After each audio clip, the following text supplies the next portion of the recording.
We provide you the platform to turn your dreams into reality. Give wings to your aspirations with KR Mangalam University.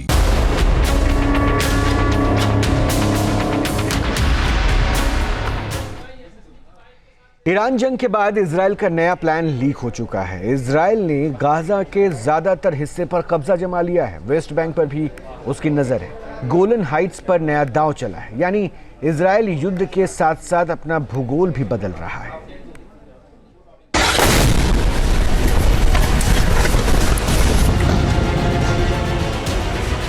सात अक्टूबर के बाद Israel ने Gaza को शमशान बना दिया।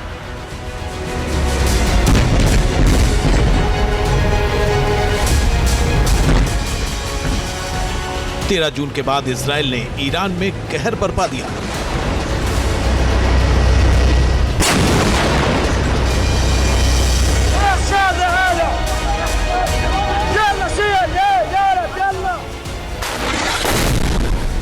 नेतन्याहू ने कर दिया ऐसा खेल, गाजा से लेकर ईरान तक हो गए फेल।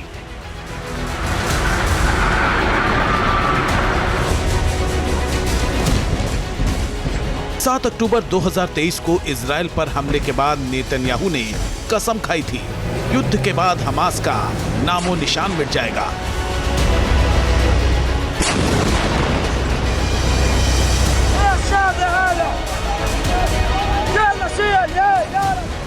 गाजा में हमास का कोई अस्तित्व तो नहीं बचेगा।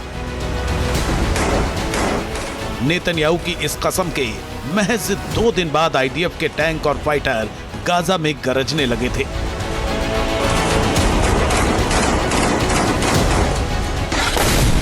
तब से लेकर आज तक इजराइल थमा नहीं है। गाजा के लिए हर दिन तबाही भरा होता है।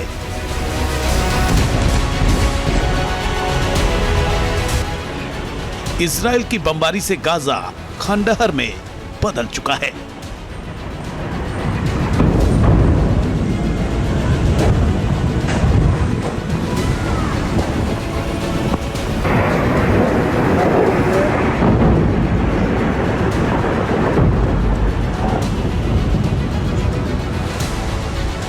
पिछले 2 दिनों में इजराइल ने गाजा पर किए ताबड़तोड़ 26 हमले। इजरायली बमबारी में 300 लोगों की मौत, सैकड़ों लोग घायल। इजराइल ने एयर स्ट्राइक कर गाजा के पश्चिम में मौजूद अल रिमल के एक स्कूल को निशाना बनाया।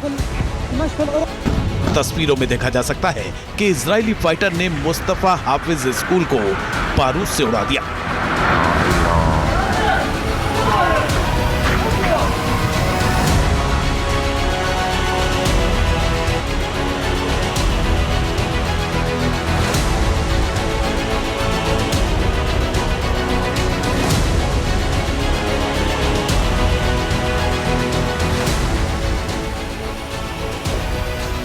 इजराइल के ताबड़तोड़ हमले के बावजूद हमास अब तक मिटा नहीं है। सुरंगों से निकलकर हमास हमला करता है और सुरंगों में ही गायब हो जाता है। हमास को अल अक्सा ब्रिगेड का भी साथ मिल रहा है। खान यूनिस में भी एक इजरायली बुलडोजर अल अक्सा ब्रिगेड के निशाने पर आ गया।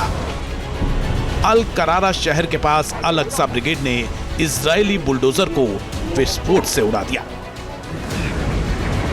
लेकिन एक सच ये भी है, इजराइल ने नॉर्थ गाजा में पूरी तरह अपना कब्जा जमा लिया है। इस इलाके में इजराइल ने हमास के कई ठिकानों को तबाह करने का दावा किया है। सूत्रों के मुताबिक गाजा का करीब 65% हिस्सा अब इजराइल के कंट्रोल में है। नॉर्थ गाजा में हमास के सुरंग नेटवर्क तबाह हो चुके हैं। हमास के हथियार डिपो करीब करीब साफ हो चुके हैं। नॉर्थ गाजा में भारी तबाही मचाने के बाद इजराइल अब सेंट्रल और साउथ गाजा की तरफ से भी हमास का सफाया करने में जुटा है। यही वजह है कि हमास अब बैकफुट पर है और वो सीज फायर की दुहाई भी देने लगा है।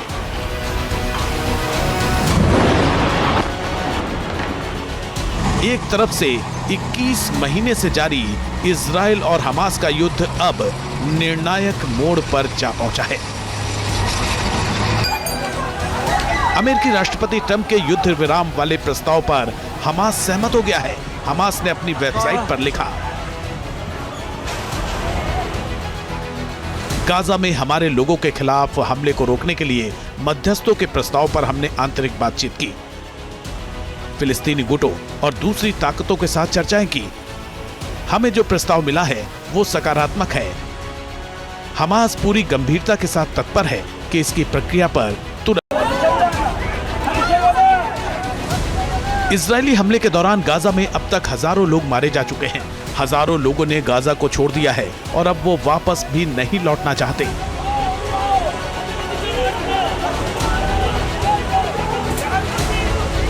क्योंकि गाजा पूरी तरह खंडहर बन चुका है। अस्पताल, स्कूल और रिहायशी इमारतें कुछ भी नहीं बची हैं। यहां पर एक तरफा इजराइल का कब्जा हो चुका है। अगर युद्ध विराम होता भी है तो इसमें इजराइल को ही फायदा है, क्योंकि अब इजराइल किसी भी कीमत पर गाजा पर से कब्जा नहीं हटाएगा।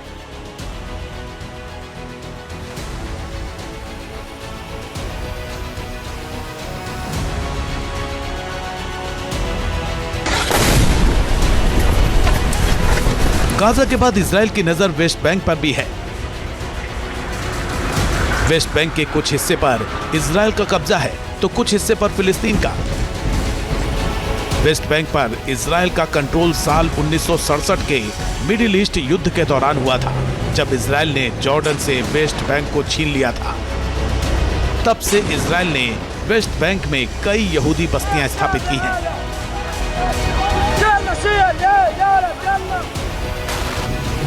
वेस्ट बैंक में 4,28,000 इजरायली बसे हुए हैं। इजराइल ने ऐलान किया है कि वेस्ट बैंक में 22 नई यहूदी बस्तियां बसाई जाएंगी। रमल्ला, जिसे प्रशासनिक राजधानी कहा जाता है फिलिस्तीन की, हालांकि फिलिस्तीन की सरकार मानती है कि उसकी राजधानी जेरूशलम है, जिसे यरूशलम कहा जाता है हिब्रू में, और दोनों ही फिलिस्तीन और इजराइल अपनी राजधानी मानते हैं। हालांकि जो पूरी दुनिया है वो रमल्ला को फिलिस्तीन की राजधानी मानता है और तेल अवीव को इजराइल की राजधानी। 1967 तक ये रमल्ला यानी पूरा का पूरा वेस्ट बैंक का इलाका जॉर्डन के अंतर्गत आता था, लेकिन 1967 में एक वॉर होता है जिसे फेमस 6 दिनों के युद्ध यानी 6 डे वॉर के रूप में जाना जाता है, जिसमें जॉर्डन की हार होती है और जॉर्डन से वेस्ट बैंक को छीन लिया जाता है। ठीक उसी तरीके से जैसे सुएज कनाल के पूरे इलाके को मिस्र से छीन लिया गया था। हालांकि उसके बाद जॉर्डन और मिस्र दोनों ही इजराइल को मान्यता दे देते हैं। हालांकि इजराइल आधिकारिक रूप से यह दावा नहीं करता कि वो पूरे वेस्ट बैंक पर स्थायी कब्जा करना चाहता है। इसके बजाय इजराइल की सरकारें इसे सुरक्षा और ऐतिहासिक दावों को आधार बनाती हैं। इजराइल की दलील है कि वेस्ट बैंक, जिसे वो जूडिया और सामरिया कहता है, ऐतिहासिक रूप से यहूदी भूमि का हिस्सा है और ये बस्तियां वहां की सुरक्षा सुनिश्चित करने के लिए जरूरी हैं। दूसरी तरफ फिलिस्तीनी इसे अवैध कब्जा मानते हैं, जो 2 नेशन थ्योरी के लिए बड़ी बाधा है। वर्तमान की स्थिति क्या है? वर्तमान की स्थिति यह है कि एक प्रपोजल है बेंजामिन नेतन्याहू की सरकार के पास कि वेस्ट बैंक को भी मर्ज कर लिया जाए। जो 2 नेशन थ्योरी की बात की जाती थी, जिसका समर्थन किया जाता था भारत सरकार के द्वारा। मौजूदा प्रधानमंत्री नरेंद्र मोदी से लेकर के इंदिरा गांधी और जवाहरलाल नेहरू तक भी 2 नेशन थ्योरी का समर्थन करते हैं। यहाँ तक कि अगर इंदिरा गांधी की बात करें तो यासर अराफात, जिसे फादर ऑफ नेशन के तौर पर माना जाता है, इंदिरा गांधी को अपनी बेटी मानते थे। लेकिन 2 नेशन थ्योरी अब खत्म होती हुई नजर आ रही है। वजह यह है कि इजराइल को लगता है कि जिस तरीके से ईरान के साथ संघर्ष हुआ, जैसे 7 अक्टूबर को 2023 को गाजा के साथ संघर्ष हुआ, ऐसी स्थिति कहीं रमल्ला और पूरे वेस्ट बैंक के साथ ना बन जाए। यही वजह है कि अब गाजा के बाद दूसरा नंबर वेस्ट बैंक का है और वेस्ट बैंक को एनेक्स करने के लिए रोड मैप तैयार कर दिया गया है। हालांकि बीते 25 सालों से अलग अलग जगह किबुत्स बनाया जाता है। किबुत्स दरअसल एक हिब्रू का शब्द है, यहूदी के शब्द है, जिसे कहा जाता है न्यू कॉलोनी या कम्युनिटी लिविंग। और कम्युनिटी लिविंग के आधार पर कई किबुत्स यहाँ पर सेटलमेंट बन चुके हैं, ज्यूज सेटलमेंट, जो वेस्ट बैंक के अंदर मौजूद है। लेकिन वेस्ट बैंक में रमल्ला और इसके आसपास का पूरा इलाका ऐसा है जो अभी भी फिलिस्तीन के प्रशासन के कंट्रोल में है।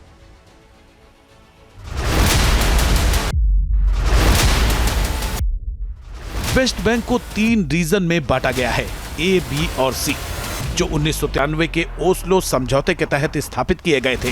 रीजन सी, जो वेस्ट बैंक का 60% हिस्सा है, पूरी तरह इजराइल के कंट्रोल में है और यहीं ज्यादातर यहूदी बस्तियां मौजूद हैं। इजराइल की कोशिश यह है कि वेस्ट बैंक के रीजन बी और सी पर भी उसका प्रशासनिक कब्जा हो जाए। ज्यादातर इजरायली भी यही मानते हैं कि नेतन्याहू को वेस्ट बैंक को इजराइल में शामिल कर लेना चाहिए।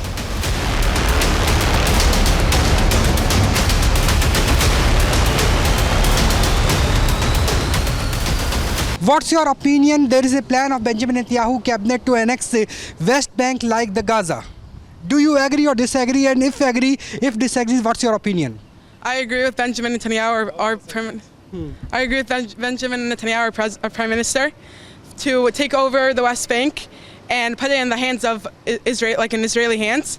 Because if we don't do that, then the fate of the West Bank is going to be the same fate as Gaza. In 2005, we left Gaza. It used to be in Israeli hands. We left. And this is the result of us leaving. Vandalism, terrorism. A terrorist group comes into power and takes over. And then October 7th happens.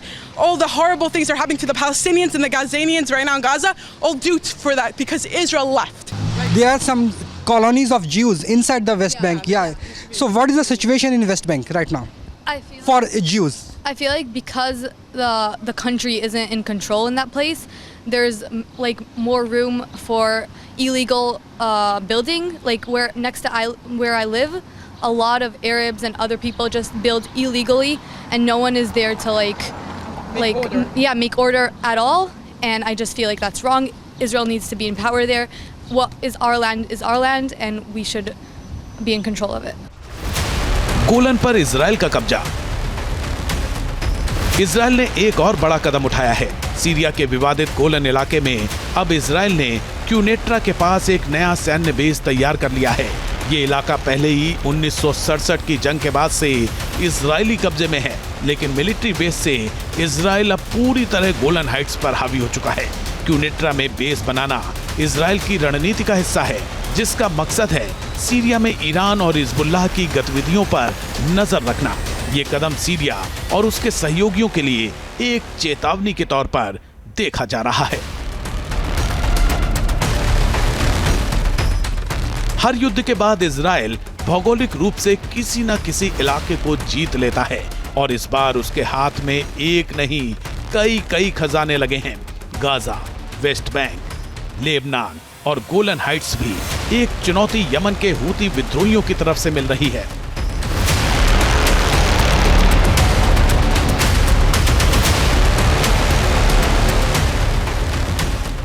उम्मीद है Israel उसमें भी बाजी मार लेगा, फिर middle east में Israel को चुनौती देने वाली कोई ताकत नहीं बचेगी। इजराइल से राहुल डबास के साथ टीम न्यूज़ नेशन। और रुक एक छोटे से ब्रेक के लिए।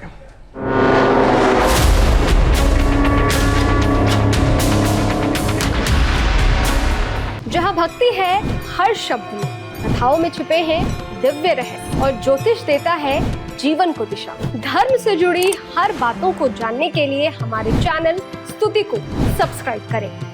चैनल पर जाने के लिए इस लिंक पर क्लिक करें।